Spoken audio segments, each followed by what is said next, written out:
Hey everyone, happy Friday. Welcome to Cricket Fanatics Magazine. I'm Khalid Moeedin and I'm going to be sitting here to you guys and talking to you about everything that you want to know. It's your chance to ask me some questions and let's have a chat in the live chat and let's do the show. It's going to be streamed obviously on Facebook and on YouTube. For the guys on Facebook, please head over to the YouTube channel, subscribe so you can get all the other shows as well, because this show is only on a Friday where you guys get to see some live action and I get to answer some questions in the live chat and have a conversation. Majority of the guys obviously from YouTube are going to be very active. So it's a competition between the two of you guys, Facebook, YouTube. Let's get it on. Let's go and do all of these type of things and get those questions in so that I can answer them as many as possible. So welcome to the show. Before I get going, I just want to give you guys a quick heads up. You have to subscribe, click that notification bell for all future videos. Please, Facebook guys, go over to YouTube and do the same thing. Obviously, smash the like button as much as you can and get your comments in the live chat. I'm going to be turning on the super chat right now for you guys to be able to, ask as many questions as you want. And I won't be able to get to everything tonight. So that's what the super chat is for, to make sure that you guys can get your questions answered. So here we go. Let's get into it. So first question tonight from a regular on the channel. Hi, Khalid. In terms of writing sports articles, how much research is required? Do bylines matter a lot? Okay, so generally speaking, it depends on who you write for and what you are writing and which sport you are writing for. Generally speaking as well, it depends what publication you write for, because publications vary with regards to certain rules. But ultimately, it depends what type of articles you write, whether you're writing match reports, whether you're writing feature articles, whether you're doing interviews with players. It all depends on different things according to what the publication needs from you, of course. So research is very important. I think the number one rule, one of the main rules of sports journalism is to make sure that you have your research right, that you got your facts in order, because you don't want to be having an interview with a player and then getting something wrong when it comes to what they are about. I think players have generally some players have very fragile egos, and you don't really want to disappoint them, because you don't want to spoil your chance of building a relationship with them, getting interviews in the future. So I suggest that you do get your intros, I mean your what I'm looking for, your research topics right, and do all your research properly before you do a story. With regards to bylines is dependable on where you work, because some major news corporations, they would get a team at a desk doing your bylines and your headlines for you, dependable on where you're working. But I would suggest that you do your own bylines and headlines to get the practice, because it's excellent to be able to pick out different topics and different angles when it comes to a story. It's good practice to do so. So that's the some tips that I can give you with regards to that. What do you think about the Dolphins team? I think that the Dolphins have just gotten stronger and stronger as a unit. Their understanding with each other has grown as well. Throughout the tournament, we've just seen them going from strength to strength. Now, I do think that the home advantage is obviously playing a massive part of here, because they understand the conditions better than anybody else. And I think even if they're playing on a different pitch, their ability to adapt to the conditions and the pitches is obviously going to be a lot quicker, especially when they've got guys that have a lot of domestic experience, like Keshav Maharaj in their side, Sinaram Mutasamy. They've got plenty, Robbie Fryland. They've got plenty of guys that have been playing for the Dolphins for many, many years. So their insights on the grounds, on the conditions. Also, their ability to play spin is a lot better, because they practice against 3-4 spinners, 5 spinners in the nets every single day. So, and maybe out in the middle as well when they get the middle session. So I think the Dolphins have grown as a team. I think they're a very good unit. Very, on the dangerous side, it's going to take a lot of concentration and high and very good cricket for them to beat to any team to beat the Dolphins this season. I think they're obviously looking very hot, and they're obviously in a situation where they were doing really well in the Momentum One Day Cup as well. So they're coming off a good run of form, now straight into the T20 competition as well. So they also did really well in the 4-day competition. So overall, I like the way the Dolphins have grown as a unit and as a team over the years. They've become one of the strong teams in domestic cricket in South Africa. I mean, they're always in the running for a trophy for the last couple of years, as long as I can remember. So they're really doing well for themselves. And whatever they're doing behind the scenes with an administrative point of view, whatever KwaZulu-Natal is doing over there with recruiting new talent, they're doing an excellent job. And they really are setting the standard in South African cricket on how to run a franchise that maybe doesn't have as much money as other franchises like the Lions and like the Titans. Let's move on from that particular question. And Khalid, do you feel Tony Rizzosi has too many tasks on his plate? The guy has been made to take charge of the Cobras in his first season for them, and he has struggled in this tournament. I think Tony Rizzosi is the type of guy that can handle pressure, and I think that I did see him as maybe a future captain for whatever team he takes over, because obviously he was captain as well of the S19 team back in the day. So I do see him as a potential captain. I like his personality. I like his attitude. I like the way he's a very likable person as well. So he brings the team together, and he's also knows how to crack a joke or two and get players to how can I say, build their spirit amongst the team. So I like that about Tony. I think Tony's just going through a little bit of a dip. I don't think that maybe it's regards to the captaincy necessarily. I don't know. It could be. I'll have to speak to him and ask him what it feels like for him to take the captaincy. I'd like to speak to a lot of these players after the tournament and find out what went wrong for them so far, what went right for them, where they felt they could improve, etc. So I will do those type of interviews afterwards if I can get them over the line. I just have to go sort those things out, maybe speak to some of the guys and ask them if it's okay. We will be bringing you an excellent, an exciting interview on Sunday evening, hopefully.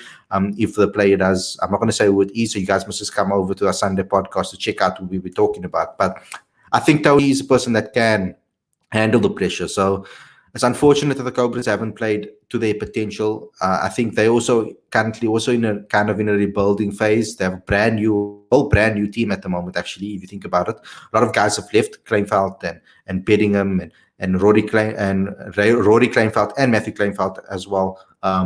Dane Pitt has left. Vernon Philander's not playing for them anymore. So Dane Patterson's not around anymore. So a lot of guys have left, and there's a lot of opening gaps for experienced guys and guys to step up. And I think this season, Ashwell would have gotten an understanding of who are the players that have stepped up and put up their hands in tough situations. And it will teach him a lot about the characters in his team. The day Miller doesn't score, Dolphins batting is doomed. I don't agree with that one, actually, because when Miller wasn't scoring, Sarah Irvia stood up, Kevin Peterson, imagine, back in the day. Keegan Peterson stepped up. So we're hoping that Ruan de Swart will step up soon if he gets another opportunity, because he's an excellent batsman as well. But we've seen other guys step up as well for the Dolphins. It wasn't only David Miller that performed. So I don't necessarily agree with that, but yeah, in particular, today's game particularly, 49 not out. It's unfortunate you're going to get another 50 under his belt in this tournament. But David has been playing really well in this tournament so far, growing into it. So we're really excited to see what he can do in the final. That's what I want to see. I mean, that's the stage for him to really perform. Let's see who he faces. The Warriors take on the Lions. So it's the underdogs once again. The Warriors taking on a powerhouse like the Lions. Let's see who comes up at top. The Warriors always seem to do it, though. They always seem to creep themselves into these positions where they're competing. It's a very good opportunity for Robbie Peterson to obviously get a trophy. So I'm very excited for that. From his perspective, some exciting youngsters in that particular side as well. Vian Libbe is an excellent player that I'm hoping he's going to come to the fore now that he's got an opportunity. I hope that he gets to stick around and show what he's capable of in the T20 format. And then number 3 position, I hope he can do something special on Sunday, because we want to obviously see him really take the game by storm. And we want to see the Vian Libbe that we all know. Marco Jansen already showing his worth in this particular tournament. Yes, he hasn't really done anything with regards to getting 5-4s or getting 50s, etc. But he's been consistent. He's been really good, very dangerous with the bat, very dangerous with the ball. So I'm very excited to see Marco grow into the player that he is from the first time that I spoke to him to now. It's amazing to watch a player grow and see how they've progressed over the years. It's excellent to see that right in front of your eyes. What do you think of the Dolphins Cubs? I never got to see a lot of the Dolphins Cubs, to be honest. I only went to day one, so I didn't really get the opportunity to see every single team in depth like I wanted to. I know that Emily went to a couple of more days, so she will be able to give you more insight into the teams and how they perform. Um, and we're going to be doing as many interviews as possible with most of the guys that we can get our hands on. So I would like to see more of the Dolphins Cubs. I would like to see them more. Those Dolphins players that have been selected in the S under 19 team, I would like to see how they perform as well. And then we can maybe try to get some interviews with them to find out a little bit more. A lovely start to the day with the Dolphins sealing the clean run in the league phase. Of course, you'll say that, Abai, because you're a Dolphins fan. So, of course, you're going to be saying that.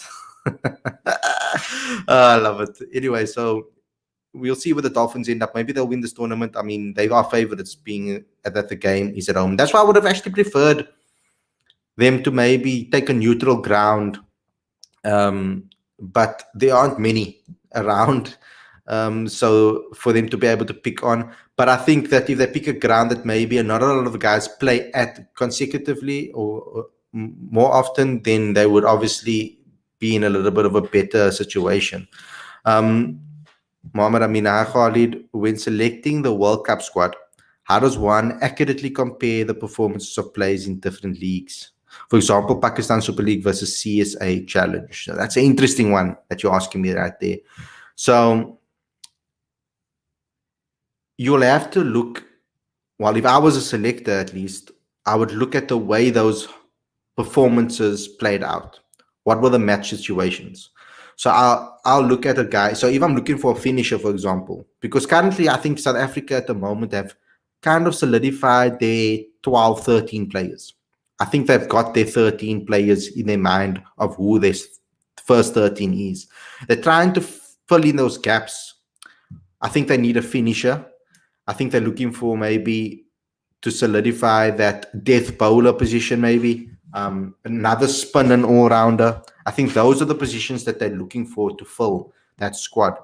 So if in these tournaments, I'll look at match situations. If you're looking for a number 6 batsman, I'll look around at some of the players that are up for selection and see how they perform in those pressure situations that you'll probably need your number 6 to come in. Where the chips are down, if they get an opportunity to come out of the middle, do they perform or do they fall along the wayside? So, for example, Otniel Bartman today, I'll give you an example with regards to him. So he was under a lot of pressure in that final over, especially when that ball went for wide and a no ball and through the boundary. For him to come back with so many Yorkers at the end, I thought that was brilliant character that he showed and brilliant death bowling that he showed.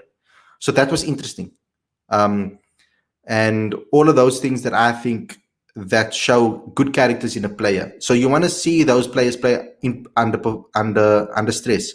For example, David Miller, throughout this, for the last couple of games when the Dolphins needed him to step up, he did so. And that's what we've been wanting to see from David Miller for a long time.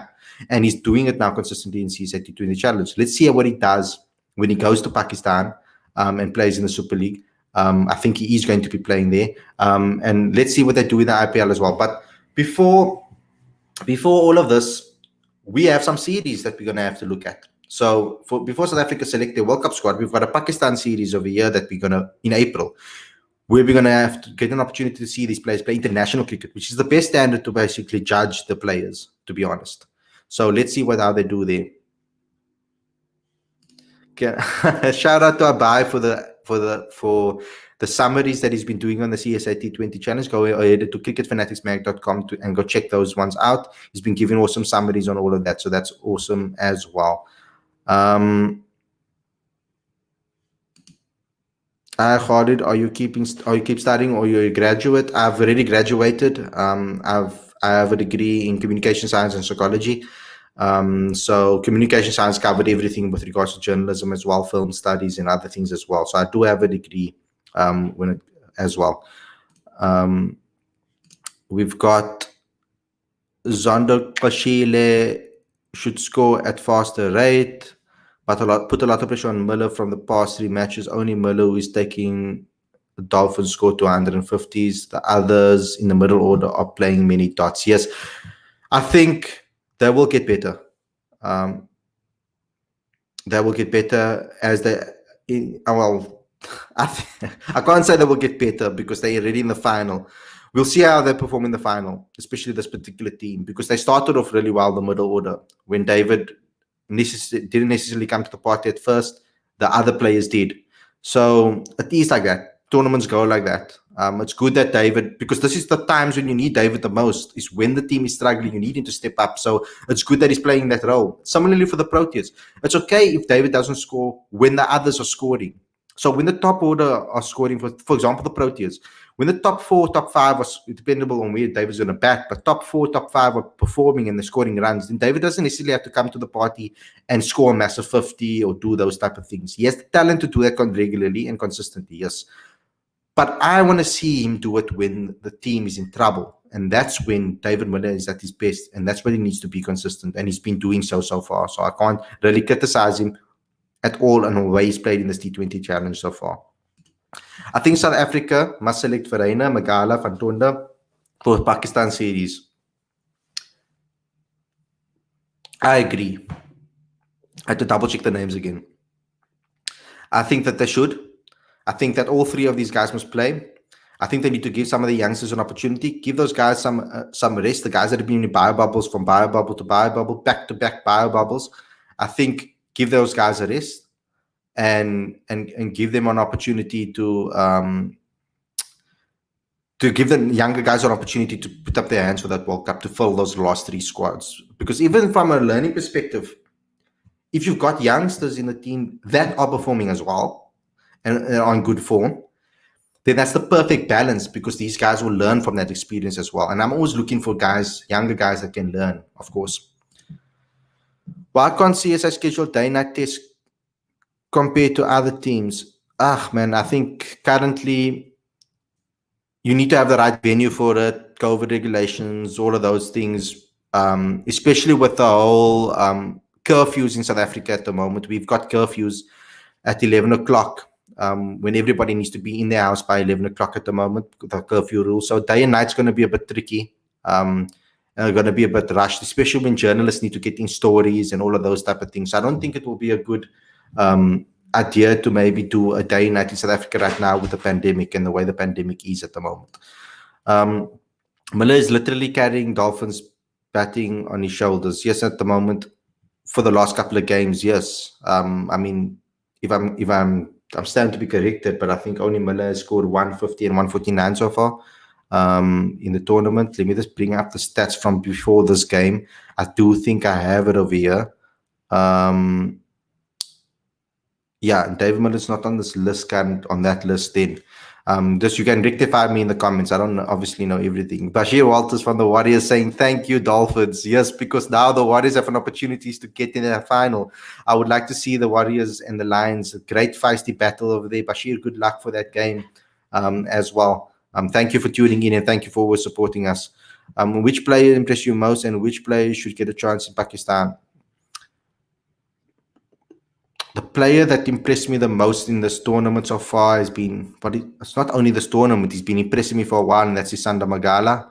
I think he deserves an opportunity against Pakistan. When it comes to a younger player, Kyle Verreynne has impressed me.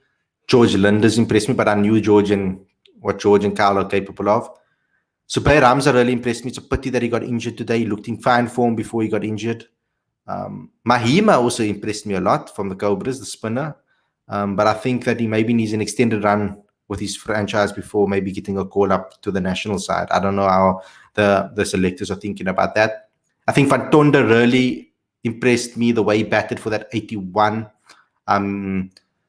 Another person, Tan Halim, really impressed me today with his batting performance. I think he was excellent.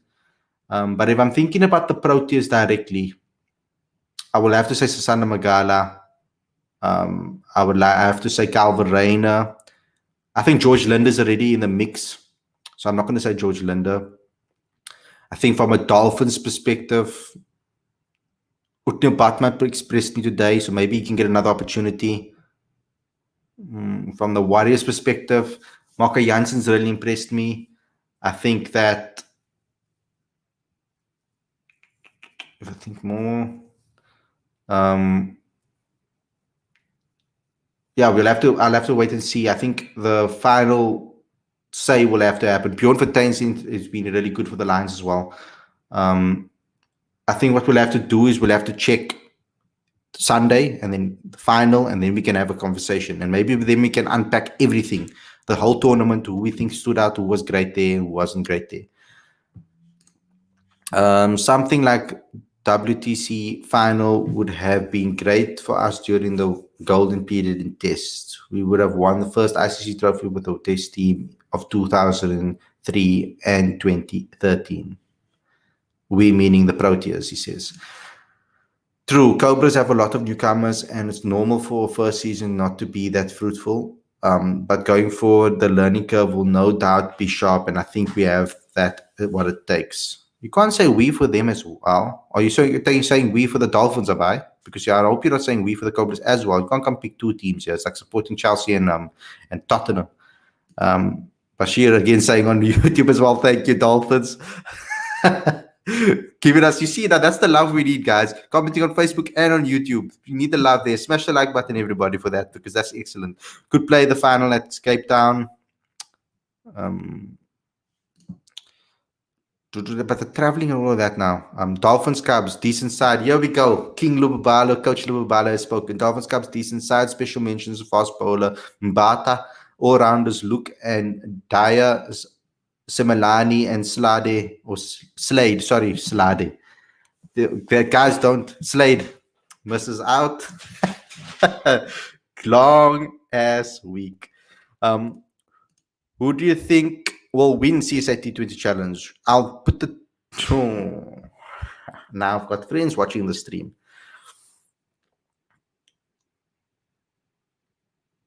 I think the Warriors. If the Warriors beat the Lions, I think the Warriors will win. If the Lions beat the Warriors, then the Dolphins will win, I think. That's my take. Shoot me if you don't agree. Also, we must also assess the dot ball percentage of players in the CSA T20 Challenge. Yeah, but the dot ball percentage is also there because of the pitches. You need to remember that as well. Playing on very slow pitches, not all of the pitches are really necessarily there for a run every single ball. There has been very inconsistent pitches. Not all the pitches have played up the same way. So unfamiliarity with that as well. So I don't think dot balls are only got to do with the players. It's also got to do with the pitch that they're playing on. It's just unfortunate that's the way it is. Aditya, day-night test requires specific floodlights that I think SA doesn't have access to right now. Yes, at the moment, I don't think we have access to them right now. When we played, I can't remember where we played we had one day-night test. I just can't remember where we played it. I think it was Borland Park. I'm not 100% sure. I have to double-check that, guys. It was a long time ago. When will South Africa win a World Cup and go back to the top of the ICC rankings like it used to be? Well, we never won a World Cup before, so that's one of those things. And there was a period where we were on top of the ICC rankings briefly, and then we got pushed off. Whenever the World Cup came around, we got pushed down. So it's just one of those things. Yes, Aya has been excellent, Bashir. You are 100% correct. He has impressed me, to be honest. I really enjoyed his batting. Excellent performances from him as well. So I think good player. I think I really enjoyed his bowling. Sorry. I am really sleeping. Yeah, I've really enjoyed his bowling. He's been excellent in this tournament so far. So he's someone to look out for, of course. Really enjoyed him this particular tournament. If you could choose one player for South Africa T20 squad, would you go for Magala or Sapamela? I would. For the T20 squad, I will go for Magala. I think Magala's earned his call up. He's been excellent for the Lions. Excellent for the Warriors as well when he played there too. Excellent for the Blitz. Whenever he's had the opportunity. I think 4 overs for him, perfect, because he's so accurate with that Yorker. I said Dave for Corbus. Oh, sorry, Abai. Read again. Yeah. Well, you come do this. Come sit on the side and read so many comments. You'll also get a bit dizzy. Weird question. Nafara holding all these... holding all else equal, which T20 innings is better? First innings of a game at Wanderers, 49 runs of 14 balls, or 100 runs of 49 balls? Wow.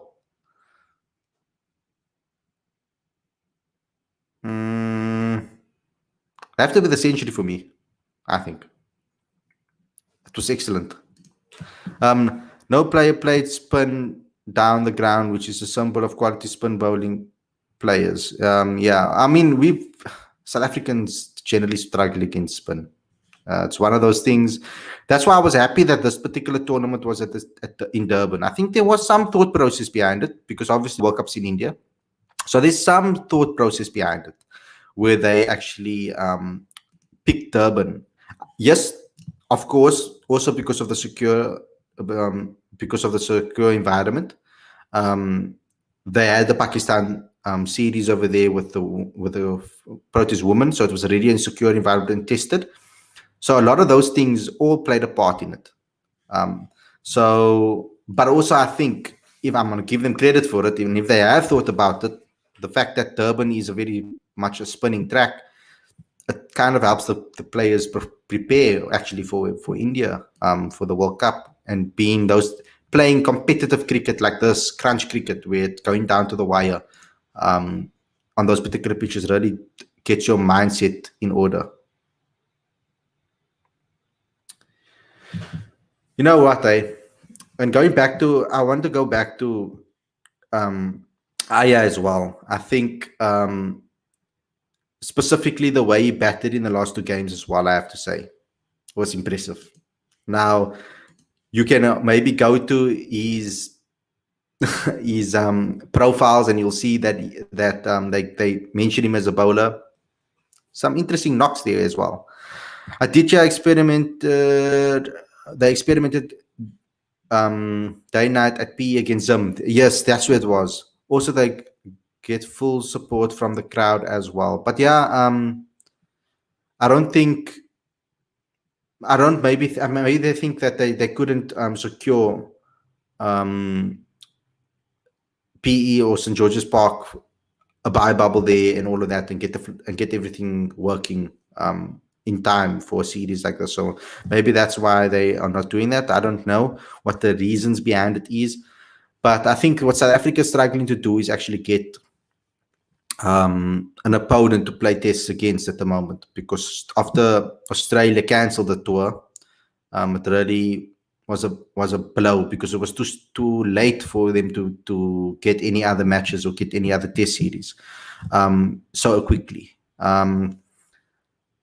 Talking about that, I'm thinking that we most likely are going to see West Indies. We're going to see a test series against West Indies. I'm crossing my fingers and hoping that it does happen. We're waiting for the confirmation on that. Why no Yanaman Malani in the challenge? Because he's injured.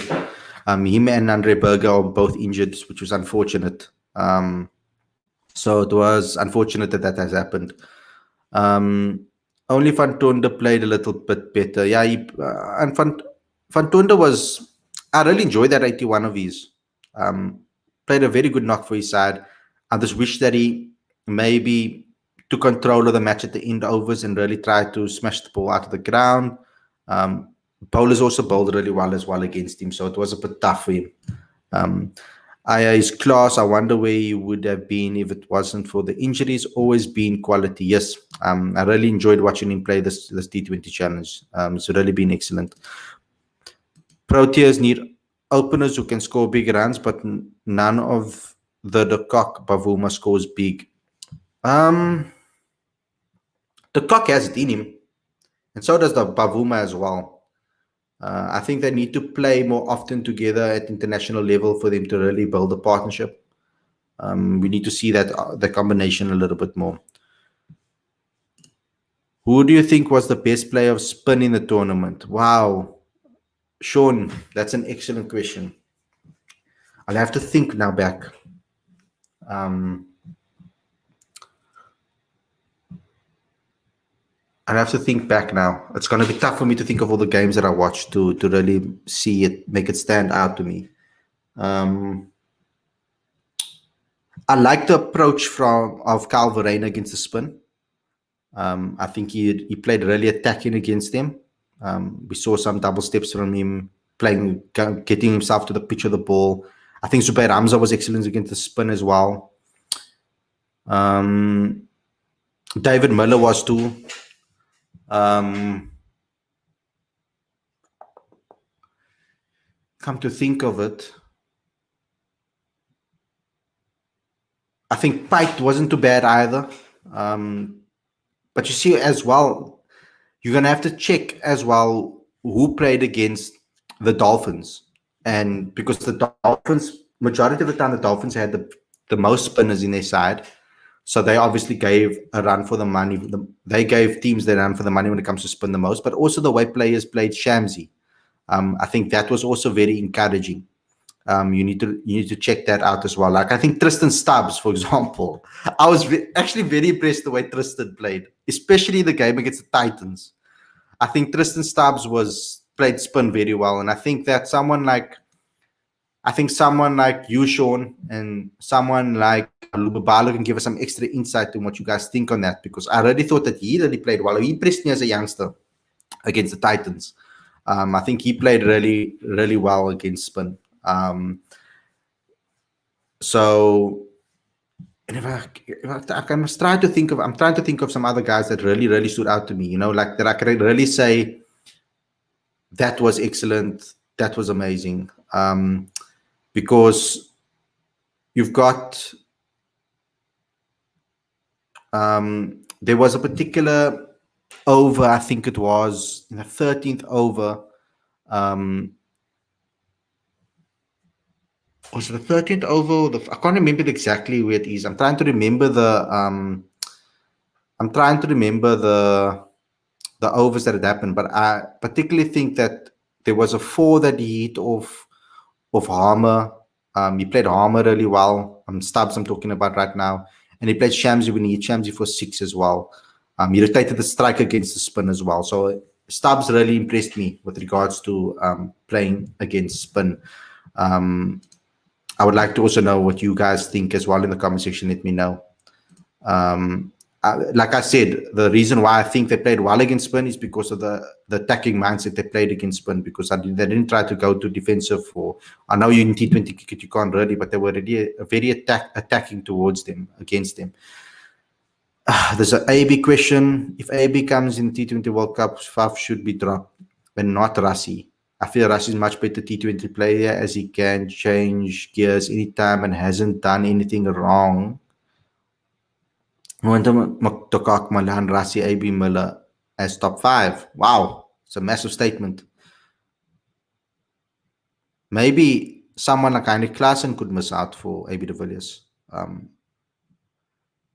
That was 6th position. But you see with the 2 spinners, they'll probably pick 2 spinners, maybe George Lind at 6. I wouldn't drop Fafe. Not in India, when he's played so well for the IPL in the last 3 seasons. What are the chances of South Africa touring India this year? I think it's very, very likely. Just before the World Cup, I think South Africa's going to have a tour there. I think they're just confirming everything. But I think I'm about 95% sure that will happen. I forgot completely. Michael Pretorius. Also really good. I would like to see him in Pakistan when Pakistan come down here. Does anyone here remember which Richard Levy was meant to be the next? Yeah, remember Richard Levy was meant to be the next superstar. I remember those days when, Richard Levy was a really, really dangerous player, especially school level as well. Non-related, but do you speak Afrikaans? Ek kan 'n bietjie Afrikaans praat, maar ek is nie baie goed met Afrikaans. Ek verstaan Afrikaans, maar ek kan nie baie goed praat nie. Een van my vriende, Jean-André Joubert, hy probeer my te leer. Elke dag as ek hom sien, elke keer as ek hom sien, dan probeer hom my nuwe woorde te leer. So I'm practicing. I'm getting there. If you can help me, Baldry, then you can give me a shout out, and then you can call me and try to help me. I'm trying to learn Afrikaans to speak it better. I can understand it perfectly, but I struggle to speak it fluently, because when I speak, what happens is sometimes I use certain words to describe certain things when I'm speaking, especially when I'm talking about things that I enjoy, and I can't find the same words that can describe it in Afrikaans, because I need to think about that. I have to broaden my vocabulary when it comes to Afrikaans. Miskien moet ek meer Afrikaans lees. Linda Kyle, Verreide, and Zubair Hamza. That's your picks to play for against Pakistan or straight away to the World Cup. Rassi is the best so far against. But Rassi. How can I forget about Rassi? Riza as well. Riza and Rassi played really well as well against Spain. I think they played a lot more attacking against us, which I enjoyed. I like the way they used the sweep shot. I like the way they played those double steps and tried to smash it down the ground. I like that they move into the pitch of the ball and all of those type of things. And the running between the wickets has been the rotation when the spinner's on has been generally good in the tournament. Riza played much better than Temba this T20 challenge. Whom do you think will pair with Quinton de Kock in India? Ooh. Yeah, Riza's been in excellent. You see, that's my thing, man. Like, if Riza's going to be in better form leading up to the World Cup, they should pick Riza. If the Bavuma isn't, then Bavuma needs to maybe be dropped down the order or get dropped out of the team, because I feel that the players that are running with form into the World Cup should start. If they drop off form, maybe you can make a change, because T20 is such a fickle game. I don't think anybody can score 50 every game. So if you see a player falling out of a sort or losing some form, then you can maybe make a switch. There's no problem maybe changing one player in the batting lineup. And if you have guys that are straight swaps out that do the same role, might be good for the team to just do that and to keep things fresh throughout the tournament. So generally speaking, teams will, if they look like they're on top and they look like they're going well in a game that maybe they don't necessarily need to win, they'll maybe experiment there and give guys a rest so that they can come back fresh again. Should CSA give chance to young players by allowing Fafra, Baran, Noki and Giri to play IPL? Yeah, that's another opportunity. I think Ireland, the trip to Ireland will be interesting, who they're going to take for that particular limited overs tour. I would like to see a young team go and take on the Irish. And I would like to see them take maybe some youngsters that played with Curtis Camphor. We can see a little battle going on there. Why would you think Richard Reeve failed to reach the potential he showed? I really can't tell you that. Maybe we should ask Richard Levy himself. Maybe I should get an interview with him and ask him. I really can't answer that question for you. I also think he was competing with a lot of players in his era that were amazing players, like ABs and the Fafs and all of those guys of the world. So he was competing for spots in the Proteas position, in Proteas lineup with a lot of other guys. So maybe that is also the reason why. But he was an excellent player, very, very good T20 player, particularly. A white ball specialist, I would say. To win ICC tournament, you need players who can play big innings. That was the Proteas issue in the 2019 World Cup. I think the 2019 World Cup is my opinion on it, but I remember doing all the press conferences leading Otis Gibson press conference from the moment you walked in to the moment you walked out. I sat in almost every single one of them. I think every single one of Otis Gibson's press conferences I was in. And listening to him speak and listening to him talk about the style of cricket that South Africa, you want South Africa to play, this attacking plan of cricket, you wanted, particularly with these bowlers, you could see South Africa bowled very, very aggressively. And particularly on seaming tracks, they were dangerous. And their whole aim and their whole style was built around their bowlers bowling out teams and bowling out oppositions and throttling oppositions to the point that they couldn't get runs. But when leading up to the World Cup, the likes of Dale Steyn got injured. The likes of Lungi Ngidi got an injury before the World Cup, during the IPL, I think it was. I think Khisor Rabada also pulled up with an injury. South Africa was left kind of stranded with their unit that was supposed to be their lethal attack. And they had to rely more on the guys likes of Chris Morrison and Andile Pechelquai to get them wickets. So they never had and Andrew Nokia got injured in that before the World Cup. So he actually missed out on having an opportunity in the World Cup as well. So it was very unfortunate, I think, for South Africa, because they never got to play their plan A. They never ever had the opportunity throughout that World Cup. So yes, their batting wasn't up to scratch necessarily, but they knew that. And I think they wanted to dominate with the ball and try to bowl our teams as much as possible, as quick as possible, and really get low scores. And I think they were backing themselves to chase that down. But at the same time, they obviously went off form as well with the bat. They didn't find a compact batting lineup that they could necessarily trust. And yet it was Rassie and Faf that stood up in that particular tournament. Go look at the stats over there, guys. Quinton needs an aggressive partnership like Quinton himself, someone like Yana Manoriza in the T20s. I was very impressed with how smart a cricketer Pankiso is. Yeah, but Pankiso's been flipping amazing for years now. I have to give props to that man. He's a legend. Today showed how important it was for a spinner to bowl to the first to his field, and he did that brilliantly. He does that. He does do that very brilliantly. Thank you for that, Crickbait.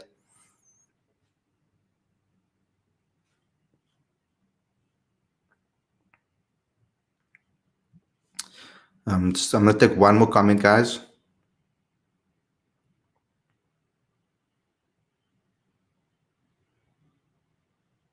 I think you're talking about Fafi. Sorry, I'm laughing. Can you speak Dutch? Not anymore. It's a pity. I learned it so quickly when I lived in Holland. Like I think in the first month or so I was speaking Dutch. But when I came back to South Africa, I lost it as quickly as I learned it. So it's a pity. I need to speak to my friend in Holland again, and she's going to try to help me speak Dutch a lot better again. And when I do go back to Holland again, of course, but I'm going to ask her to help me out. I don't think Bavuma is a multi-format player. I think he is. I mean, last year in the T20 Challenge, in that final, Bavuma was brilliant. He's got a century. Bavuma has skills. I'm telling you guys. Bavuma skills. I have a lot of respect for Bavuma. You can't make bowlers injury excuse for the World Cup because SA bowler were not skillful compared to with Archer, Bumrah, Wilkes, Henry. They used leg cutter pretty smartly. Yeah, but also South Africa were bowling with bowlers that were 20, 80%, 60%, 70% fit. Are you telling me that Kagiso Rabada, Lungi Ngiri, and Andrew Nokia are not excellent bowlers? They weren't fully fit. So I think if you had a fully fit Kagiso Rabada, Lungi Ngiri, Dale Steyn, and Andrew Nokia, it would have been a whole totally different ball game in that World Cup. I think let's just be honest about that. Cool, guys. Thanks a lot for tuning in. Thanks a lot for all the comments. I hope you guys enjoyed the show. Thanks for supporting us the entire week. Don't forget to obviously smash that like button. Don't forget to click the subscribe bell and notification bell as well, and get to commenting when the video is gone live. To the guys on Facebook, please head over to our YouTube channel and subscribe there. We're nearing 2,000 subscribers. We're really fighting hard to get there. So join the community, guys. Everybody on Facebook, join the community on YouTube as well. Don't forget to also go to, I need to find my banners, go to cricketfanaticsmate.com for all updates as well. That's where you'll find all updates. I buy some wrap-ups of the days as well. Don't forget to subscribe to the latest issue of the magazine and all other issues of the magazine. The link is in the screen and in the description. Thanks a lot for everybody for tuning in, and I'll see you guys again on Sunday with the podcast show. Take care, everyone, and have a great weekend.